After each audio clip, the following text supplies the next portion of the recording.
Hello, this is Mike, and welcome to another episode of Urban Legends and Mythologies. On this episode, we are heading back to the Atomic Age. And to help get us in that mindset, I am enjoying a delicious Atomic Citrus Blood Orange Ale from the makers of Voodoo Ranger. That's right, New Belgium Brewing. This stuff is amazing, it's delicious, and it gets me in that Cold War mindset, which this channel is slowly becoming famous for. You know, alongside its absolute zero production value. But I digress. So let's take a trip back to that early Atomic Age. It's 1947, and we're just outside of Corona, New Mexico, on the ranch of W.W. Mac Brazel. And it's on a night in early July of 1947 near this ranch where an event would happen which would change world history. On this night, a silvery flying saucer would be hit by lightning and crash land on this ranch. And the two pilots of this craft were not of this world. They had small gray bodies with large hands, big, almost diamond-shaped heads, and big, black eyes. Pretty much the stereotype of what we would call the alien species, which we know now as the Greys, whose purpose for visiting Earth is still a mystery to us today. But within days after the crash, the site would be cleaned up by the military. The ship and the inhabitants would be whisked away, first to the Roswell Army Airfield, later to Fort Worth Army Airfield, then later to Wright-Patterson Air Force Base, finally ending up at Nellis Air Force Base, also known as Area 51, where it is believed that they still reside to this day. It's a good story, and it's one of the many stories that is involved in the infamous flying saucer craze of the late 40s and throughout the early Cold War. But it bears the nagging question, did this event actually take place? Was it early Atomic Age Cold War propaganda? Were they covering up some kind of military program by letting this story become what it became? Or were we actually visited by otherworldly beings on that night outside of Roswell, New Mexico? Well, like always, let's start at the beginning. So naturally, we're going to start at the end of World War II, where so many other stories like this begin. So at the end of World War II, we finally enter the Atomic Age, and that World War II alliance of convenience between the United States and the Soviet Union finally starts to disintegrate. And it was in 1947 when tensions between the United States and the Soviet Union would really start to escalate. It was in March of 1937 when Truman pledged to contain communist uprisings, and through his Truman Doctrine, he basically pledged to support any nation which would be threatened by Soviet communism, or at this time Stalinist style communism, which would become the norm over the next several decades. Also in 1947, there were widespread publications about atomic energy and the possibilities of atomic war, and it's starting to fuel this paranoia. Which makes sense. We just came from one of the most devastating wars in human history. There's all this new technology that rapidly advances throughout the war and is still rapidly advancing. We're in a new atomic age. We now have this existential threat of this other superpower who may be competing for everything. And then suddenly we start getting reports of Air Force pilots who are seeing flying saucers, which kicks off this whole flying saucer craze throughout 1947, in which the Roswell incident would be a part of.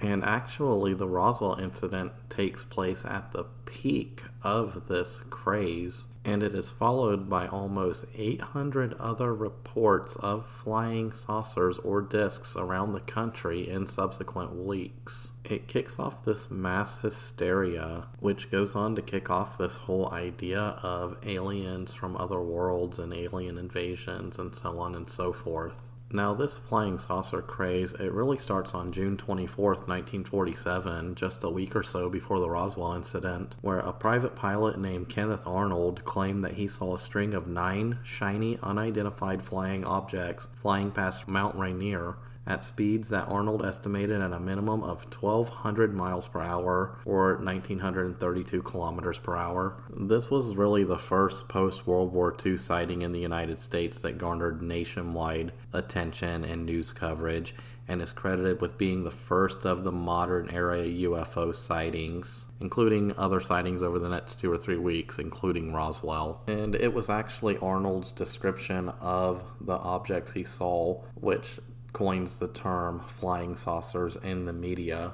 Now, when Pendleton lands, he gives an account of what he saw to some fellow pilots, and they attribute it to early prototypes for guided missiles or an early prototype of a new aircraft that the United States Army, because this was a little bit before the Air Force was really established, was working on. So he might have seen a prototype airplane or a prototype guided missile, which would have been coveted technologies at the time and very secret technologies at the time. We gotta also remember this is post-World War II, this is the peak of the rat lines, and we were gathering up Kraut scientists and bringing them to the United States to work on these very technologies so we can have an edge over the Soviet Union in the coming decades and in the possibility of a World War III.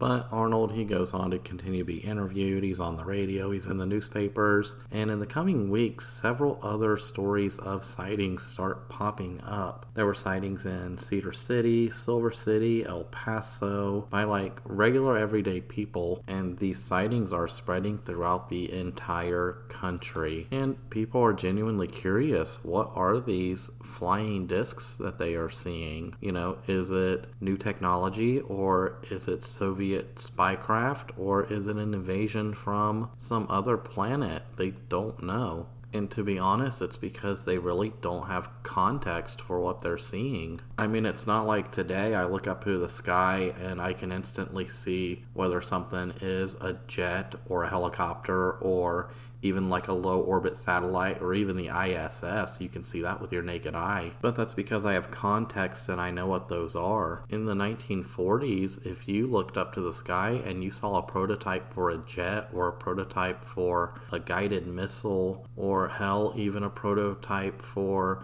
certain types of spycraft balloons that they were using, you would have no context, so you might interpret it as an alien invasion or something else. And we have to remember, at the time, jet technology and guided rocket technology was top secret new tech being exploited by the military. I mean, we had just stolen jet and rocket technology from the Nazis 3 years prior, and we were working on that technology to try to improve it for our current uses today. And the last thing we wanted to do was let the public know what we were doing, to let that cat out of the bag, because before we knew it, the Soviets were going to have it, and then we'd have to go on to the next new technology. But luckily, at the midst of this hysteria, we did have a few people who did try to quell this hysteria. One was a Lieutenant Colonel Harold R. Turner from the White Sands Proving Ground. He basically told the press that the speculated discs must have been jet airplanes, but later told the press that the New Mexico flying disc reports were the result of meteorites. So it looks like he's one of the more level-headed guys who's trying to quell some of this hysteria by saying there's nothing to worry about, it's our military working on new projects, or it's basic science, these are meteors falling, or whatever. And it does quell some of that hysteria, but this hysteria really does peak in early July, right outside of Roswell, near the town of Corona, New Mexico, where that infamous spaceship does crash. So here's the true sequence of events behind the Roswell incident. In late June of 1947, a rancher named W.W. Mac Brazel found debris, tinfoil rubber, and thin wooden beams scattered across a square mile near Corona, New Mexico.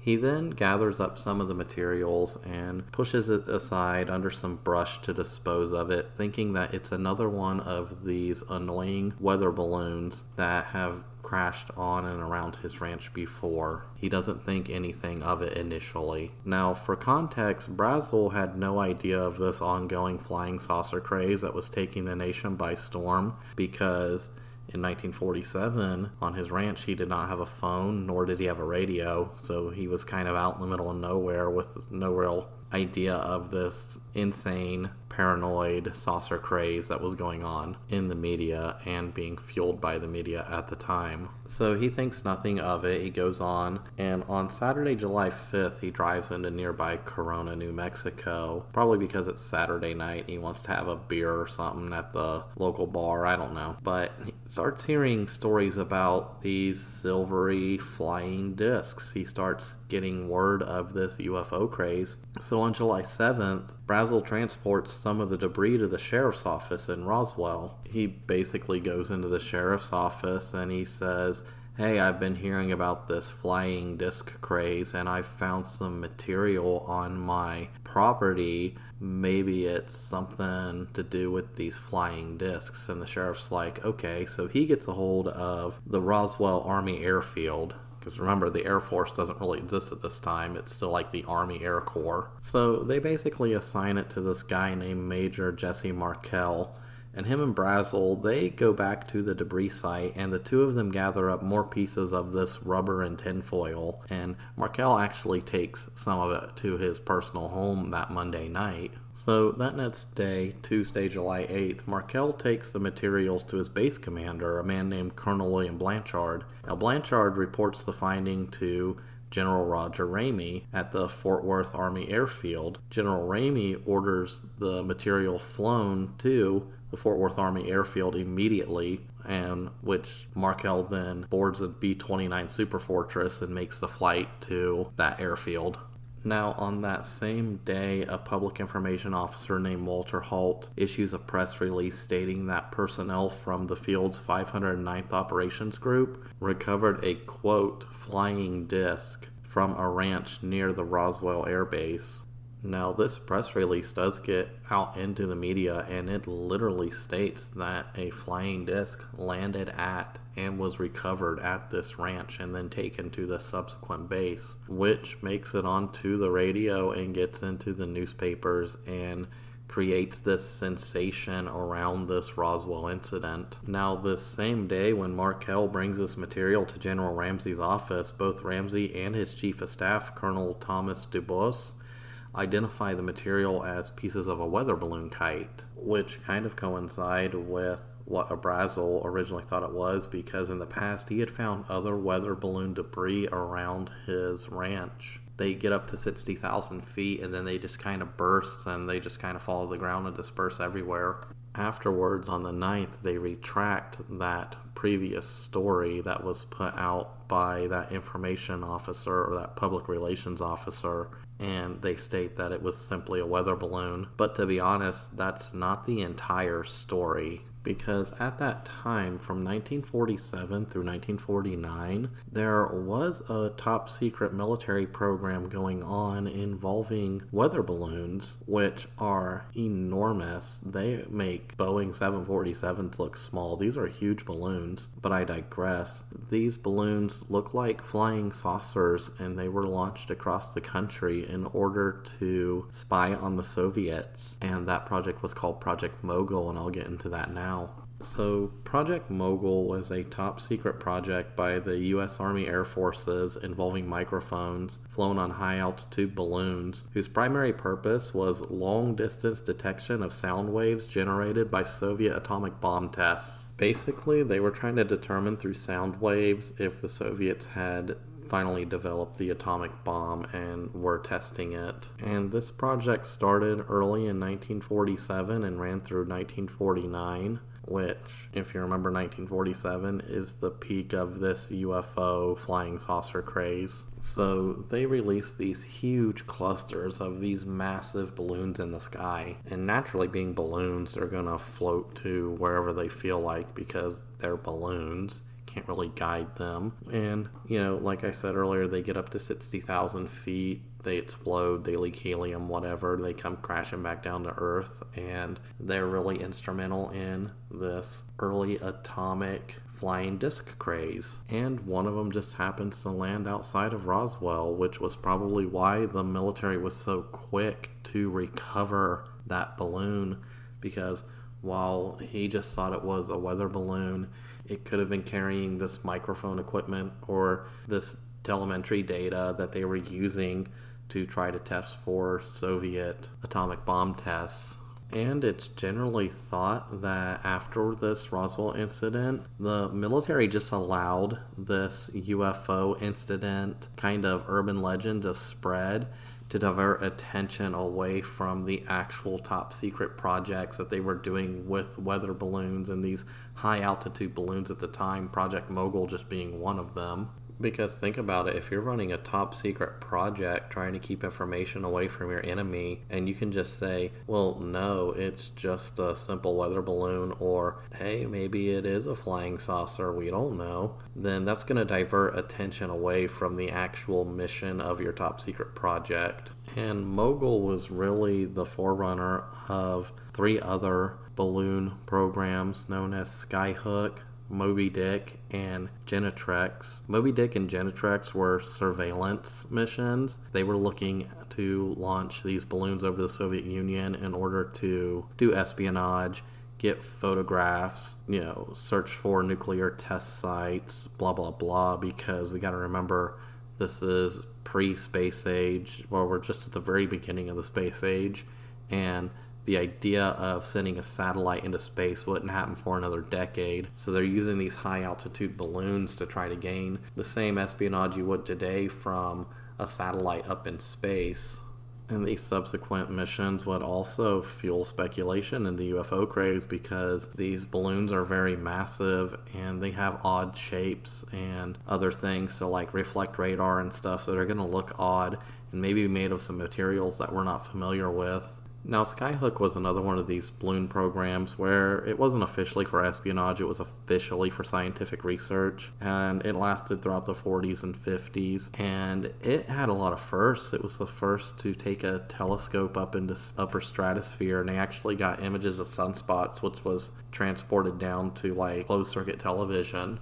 And it was also involved in a lot of those nuclear atomic age experiments in which they were most likely searching for evidence of nuclear tests by the Soviet Union. And many of the Skyhook balloons were also believed to be the source of UFO sightings. And while that's all well and done, we could say that it was a balloon that crashed on this ranch carrying some sensitive equipment used in a top secret spy project. What about the bodies? The 2 so-called alien bodies that were recovered from that crash site? Well, with the timeline, the original timeline, there is no mention of bodies ever made. The only time a mention of alien bodies being recovered is made is actually in 1948 in Aztec, New Mexico. Now, this was reported to be a hoax created by some hucksters. However, that gets attached to the Roswell incident and becomes the infamous bodies at Hangar 18, bodies at Area 51, or possibly the aliens were survived but severely injured and end up in Area 51 and they're still there today. But the fact of the matter is that whole thing about alien bodies being recovered, it came from a different crash site which was widely understood to be a hoax perpetuated by 2 con men who were really looking to just cash in. However, the first mention of these bodies in any kind of mainstream media comes in a 1980 book called The Roswell Incident. It was written by Charles Berlitz and William Moore, and they basically spin it off into a variety of government cover-ups and conspiracy theories. They have contradicting statements, and the whole book's just kind of a mess, but it really is the first mention in mainstream media of alien bodies being recovered and alien autopsies and all that stuff. Personally, I think it's a mixture of a few things. It's a mixture of these old top secret projects by the U.S. military, a bunch of unverified secondhand accounts and falling for these hoaxes that came out afterwards, and their own fantasies running wild. But personally, where I think these suggestions of bodies came from tests that were taking place in the 50s with the introduction of crash test dummies. Now, they were doing these high-altitude balloon tests where they were literally just dropping dummies from the high-altitude balloons, sometimes with parachutes, sometimes with certain little sensors that would go into telemetry data and stuff like that, speed data. And they were actually ejecting dummies out of aircrafts, like jets, to test what that impact would be if somebody had to eject out of an aircraft. And I think maybe some of these dummies could have landed in some weird place where somebody might have stumbled upon them, and not seeing a crash test dummy before could have attributed that to like an alien body. And you can find footage of these tests today on YouTube. I'm literally watching one in the background as I record this. It's very fascinating, which may be actually attributing to some of the background noise in this episode, but you know me, zero production value. That's how we do it around here. I mean, for sound deafening right now, as an experiment, I'm using like pillows. So we'll see how that works out, but I digress. But those subsequent balloon tests, like I mentioned, they were designed to create high-altitude escape devices for pilots and to test parachutes and stuff, and how falling from such a height at such a speed, how that would impact the body. And those tests actually did cause a lot of random debris around those test sites on these like private properties where this debris would have like most likely ended up sometimes. And it even, we're talking about really high, giant like balloons that from a far off distance could look like a disc in the sky. We got to remember these balloons are huge. Like, remember those balloons that China was sending over, those surveillance quote weather balloons? They were as big as these, and these things were huge, and they look like UFOs, so it's kind of the same idea. But even these subsequent events, they get attributed to that Roswell mythology. It's probably just because Roswell is a good name, or it's probably some other reason, but it's kind of like when I mentioned about Robert Johnson, the whole deal with the devil thing, that actually started with a man named Tommy Johnson, and it gets attributed to Robert Johnson because he's just more legendary. It's kind of the same thing. Roswell's probably the most widely renowned UFO incident in American history, so a lot of the stuff that happened subsequently, even in that same era or a little bit after, is going to get attributed and commingled with that same myth.